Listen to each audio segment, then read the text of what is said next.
SBS 뉴스입니다. 국내 코로나19 신규 확진자가 어제 668명 발생해 나흘 연속 600명대를 기록했습니다.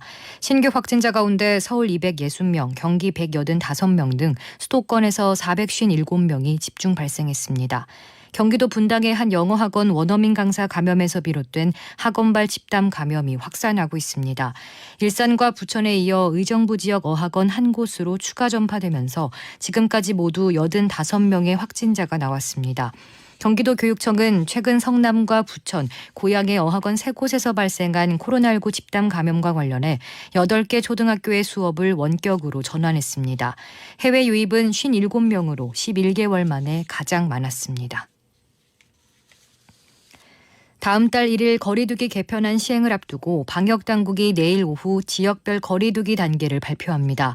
하루 400명 넘는 확진자가 발생 중인 수도권은 2단계, 나머지 비수도권 지역은 1단계가 적용될 가능성이 높습니다. 새로운 거리두기 체계에선 2단계의 경우 사적 모임은 8명까지, 식당과 카페, 노래 연습장 등은 자정까지 영업 가능합니다.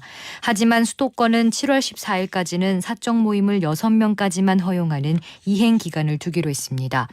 1단계에선 모임 인원과 영업시간 제한이 없어 비수도권의 1단계가 적용되면 거리두기가 대폭 완화될 것으로 보입니다. 미국 플로리다주에서 발생한 아파트 붕괴 사고의 인명피해가 시간이 지날수록 크게 늘고 있습니다. 공식 사망자 수가 4명으로 늘었고 99명이던 실종자 수는 159명으로 하루 사이에 60명이 늘었습니다. 실종자 가운데 상당수가 매몰됐을 가능성이 높아서 인명피해가 더 커질 수 있다는 우려가 높아지고 있습니다. 가능한 인력을 모두 투입해 구조작업에 총력을 기울이고 있지만 추가 붕괴 위험에다 천둥 번개를 동반한 폭우까지 내리면서 맨손으로 작업을 벌이고 있는 구조팀이 큰 어려움을 겪고 있습니다. 군검찰수사심의위원회가 공군 성추행 피해자 사망 사건과 관련해 2차 가해 혐의로 구속된 노모 준이와 노모 상사에 대해 기소 의견으로 각각 의결했습니다. 이들은 피해자 A 중사의 직속 상관으로 지난 3월 초 강제추행 피해 사실을 알고도 즉각 상부에 보고하지 않고 회유 등 2차 가해를 한 혐의 등으로 지난 10일 구속됐습니다. 노 준이는 이번 사건과 별개로 과거 A 중사를 강제추행한 혐의도 받고 있습니다. 심의위는 노준이에 대해선 군인 등 강제추행과 특가법상 보복 협박 혐의로, 노 상사에 대해선 특가법상 면담 강요 혐의를 적용해 구속 기소하라고 의견을 모았습니다. 보수 성향 변호사 단체인 한반도 인권과 통일을 위한 변호사 모임이 검찰 중간 간부급 인사에 대해 박범계 법무부 장관이 인사권 행사를 빙자해 검찰 수사를 방해하고 법치를 파괴했다고 비판했습니다. 한변은 오늘 보도자료를 통해 이번 검찰 인사는 문재인 정권의 법무부가 불의와 불법의 총본산임을 보여줬다며 상식과 인사 원칙에 현저히 반한다고 질타했습니다. 그러면서 박 장관은 인사농단에 의한 엄한 책임을 반드시 져야 할 것이라고 밝혔습니다.